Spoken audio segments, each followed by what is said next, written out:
안녕하세요. 염그림입니다. 여러분, 만약 여러분이 또는 여러분의 아이가 학교에서 왕따를 당했습니다. 그래서 선생님께 말하고 학교에 신고하거나 교육청에 민원을 넣으면 그 가해자 학생 인권도 고려해야 한다. 조금 더 지켜보겠다. 원만한 해결을 위해 노력하겠다. 그리고 몇 달 뒤에 아무 일도 일어나지 않습니다. 진짜 못 참겠어서 너무 불합리하고 학교 생활이 너무 힘들어서 어디에 SOS를 친다고 하더라도 가해 학생은 그대로 학교를 다니고 피해 학생만 전학을 가게 됩니다. 이거 너무 불합리하지 않나요?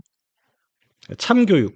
참교육이란 무엇일까요? 엄한 선생님의 교육일까요? 아니면 잘못한 학생을 혼내는 모습일까요? 아니면 흔히 말하는 사이다 응징 같은 것일까요?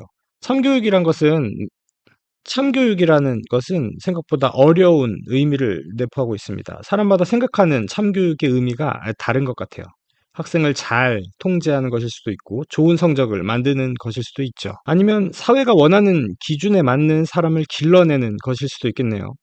우리는 모두 오랫동안 정규 교육과 사교육을 받고 있고 또 받아왔지만 정작 교육의 목적에 대해서는 깊게 생각해 볼 기회가 많지 않았던 것 같아요.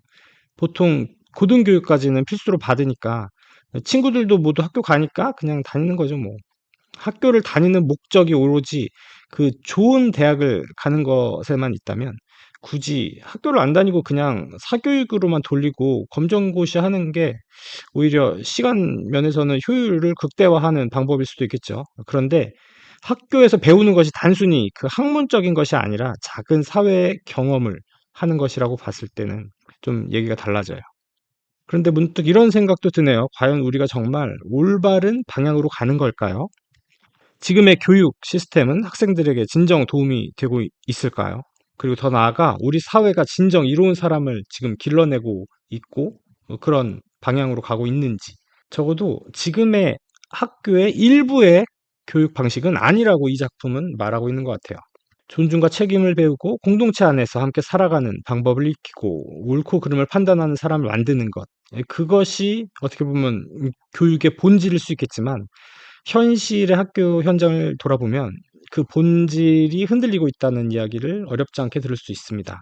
학교 폭력 문제, 교권 붕괴 논란, 학부모 갑질, 타락한 선생님들의 시험 문제 유출 같은, 그리고 학생 인권과 교사 인권의 충돌. 누군가는 학생을 위해서라고 말하고 누군가는 교사를 위해서라고 말하지만 정작 교육은 어디로 갔는지 알기 어려운 시대가 되었어요. 그리고 오늘 이야기할 작품은 바로 그 질문에서 시작합니다. 만약 학교가 더 이상 교육의 역할을 하지 못한다면, 아무도 책임을 가르치지 못한다면, 만약 잘못한 사람이 아무 대가도 치르지 않는 세상이 온다면 어떨까요? 웹툰의 원작으로 한 넷플릭스 드라마 참교육은 이 불편한 질문에 대해 아주 과격한 상상력에서 출발합니다.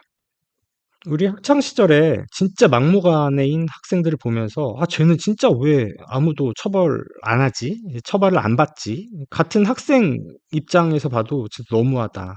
또 '내가 저 피해 학생이 아니라서 천만다행이다.'라는 생각을 해 봤었던 것 같고, '선생님을 저런 태도로 대해도 되는 건가? 저런 애들은 누가 혼내는 거야?' 뉴스를 봐도 그렇습니다. 학교 폭력 사건이 터집니다. 교사가 극단적인 선택을 했다는 소식이 나옵니다. 학부모 갑질 이야기도 나오고요.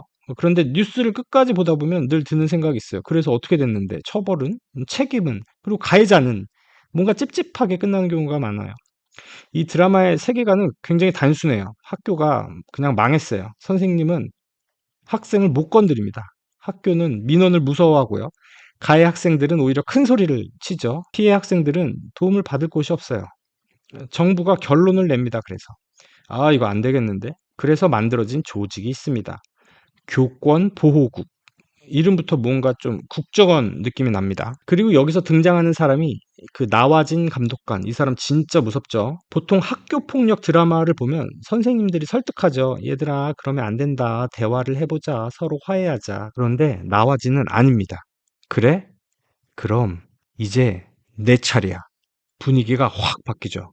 그래서 시청자들이 좋아했습니다. 왜냐고요? 너무 답답하거든요. 현실에서는 뭐 신고해야죠, 조사해야죠, 회의해야죠, 증거 모아야죠. 결과 나올 때까지 몇 달이 걸려요. 그런데 이 드라마는 속도감 있게 몇 화 안에 그냥 끝납니다. 가해자 정체가 밝혀집니다. 학교 비리가 밝혀지고 학부모 갑질이 터져. 그리고 바로 응징에 들어가죠. 진짜 시원해요. 나화진을 연기하는 김무열 배우도 너무 그 찰떡같이 연기를 잘해서 더 짜릿했던 것 같아요. 여기서 잠깐 그 주연인 김무열 이야기를 좀 해볼까요?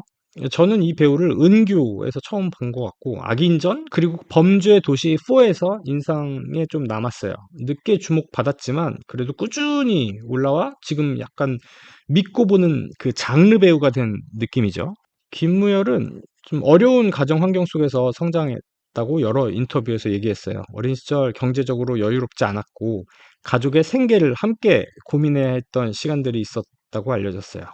그리고 그 이후에 병역 논란도 당시 과거 실제 생활 환경과 가족 상황을 다시 재조명하게 되기도 했어요. 부채 상환하기 위해 그 병역을 미뤘죠. 그리고 문제가 돼서 뒤늦게 병역의 의무를 다했습니다. 배우가 된 계기는 거창한 꿈이나 뭐 어린 시절의 확신이라기보다는 우연한 시작이었다고 해요. 시작은 의외로 그 헤어스타일 때문이었다고 이야기합니다. 동네에서 머리 기른 형이 있었는데 그 형의 연기 공부를 하던 중이었다고 해요. 그래서 이에 영향을 받아서 김무열도 그 머리를 기르면서 외형적으로 좀 달라졌고 주변의 반응도 달라졌죠. 그 과정에서 내가 표현하는 방식에 따라 사람들이 반응하는 게 좀 재밌다라고 생각을 했었던 것 같아요.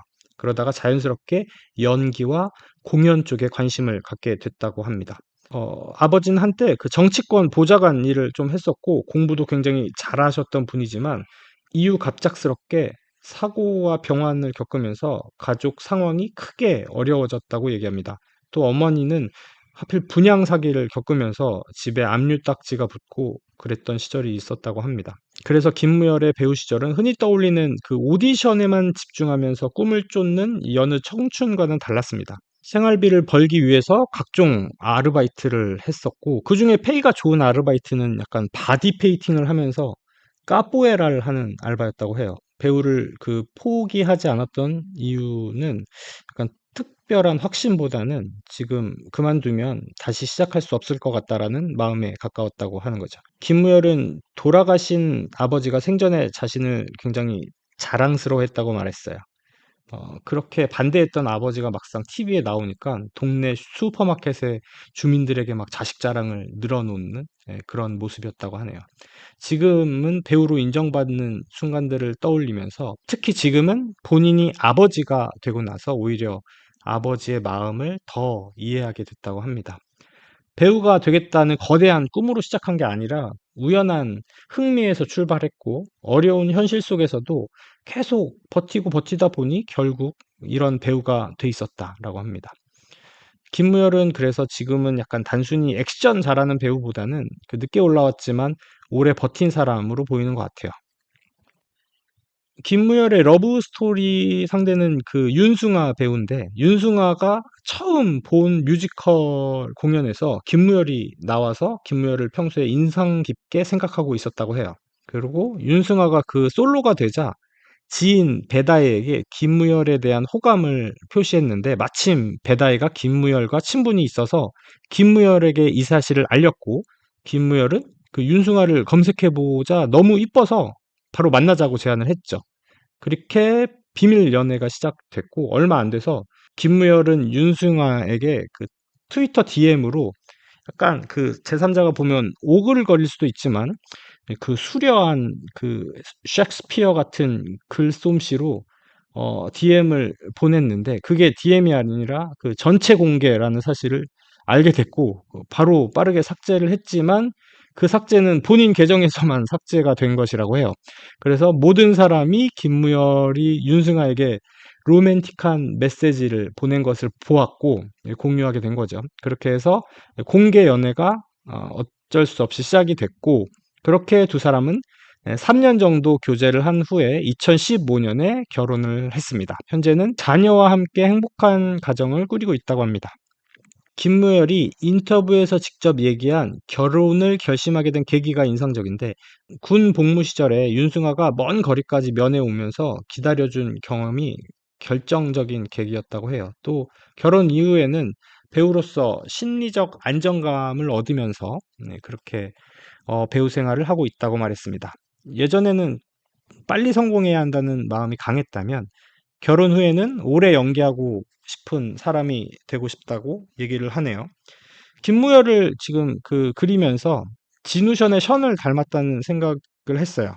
션은 누구나 아는 그 사랑꾼 같은 바른 이미지, 뭐 그런 게 있는데, 이런 얼굴상은 다 약간 사랑꾼, 바른 이미지 그런 건가라는 생각을 좀 했고, 한편으로는 옹성우도 좀 닮은 것 같아요.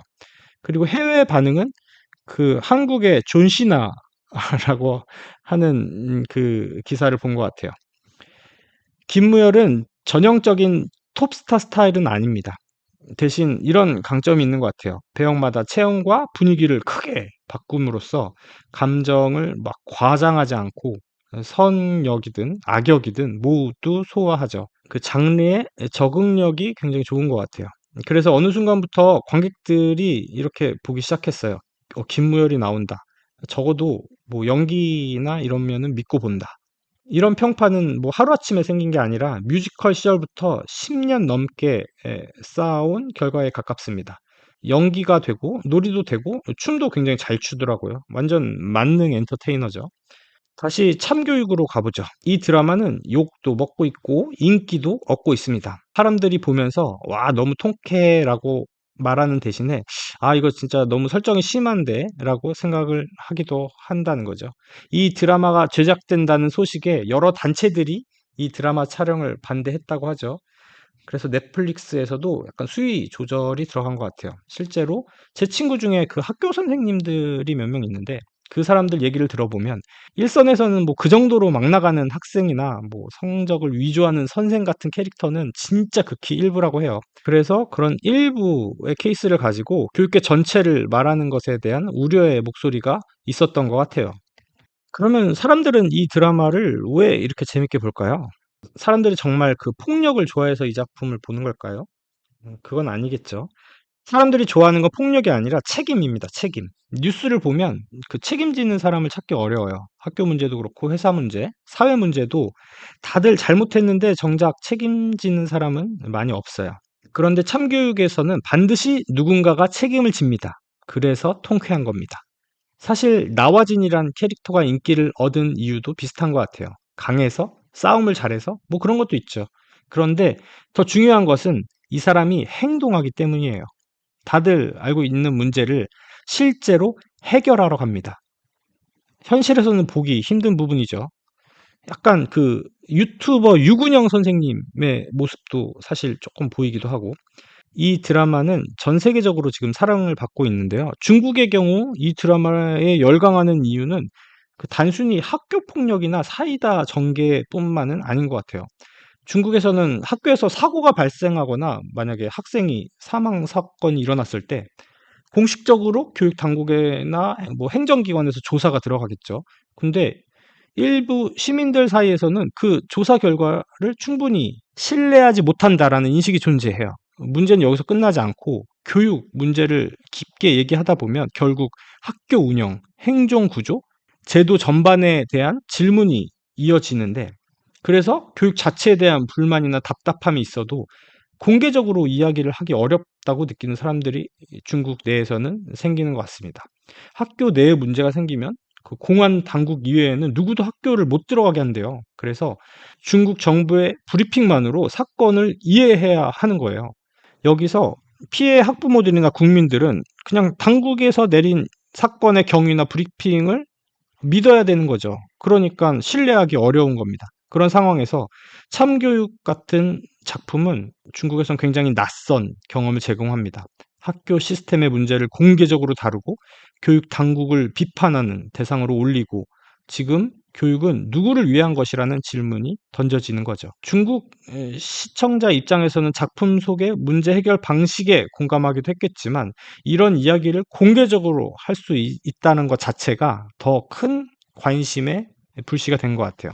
그래서 더 웃긴 게 뭐냐면 중국에서는 넷플릭스를 이용하기 어려운 환경인데 많은 사람들이 그 다양한 경로로 이 드라마를 접하면서 소위 말하는 어둠의 경로 같은데 그러면서 평점을 남기고 후기도 공유하면서 유튜브에선 분석까지 하는 콘텐츠를 소비한다고 합니다. 공식적으로 그 접근하기 어려운 콘텐츠일수록 오히려 더 적극적으로 이야기하고 그러니까 궁금하니까 더 찾아보는 것 같아요.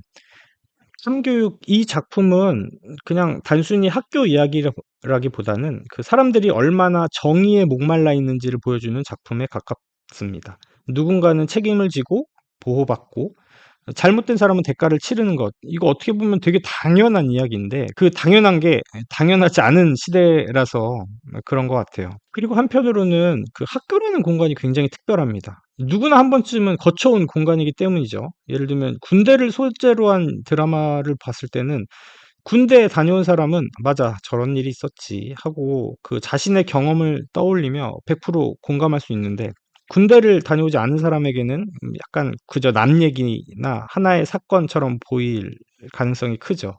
그런데 학교는 좀 달라요. 학생이 아니었던 적이 없는 사람은 거의 없죠.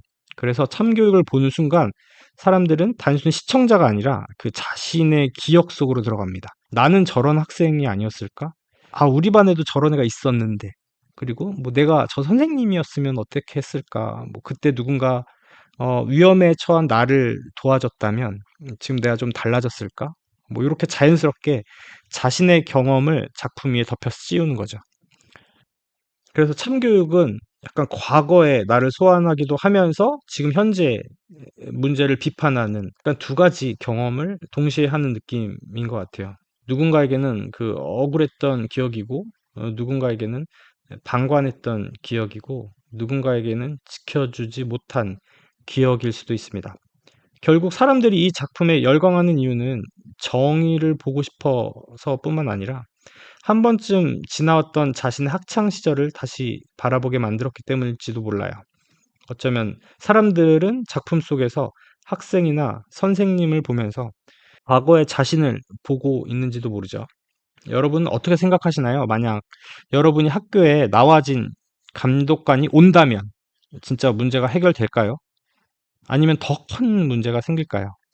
지금 우리 대한민국 학교는 극중에 나와진이 없는 학교가 아닐까요? 누군가에게는 그 극도로 증오할 만큼 무서운 친구가 있는 공간일 수도 있고 일부 학생들은 나를 낳아주고 길러주는 부모라지만 누구보다 나를 괴롭히는 사람일 수도 있고 오냐오냐 하면서 사회의 일원이 아닌 그 괴물을 양성하는 곳일 수도 있습니다. 오늘은 참교육과 김무열 이야기를 좀 해봤는데요. 어른이 애를 무서워하면 그 사회는 망한 겁니다. 라는 인상 깊은 그 대사를 치면서 이번 컨텐츠를 마치겠습니다. 지금까지 염 그림이었습니다.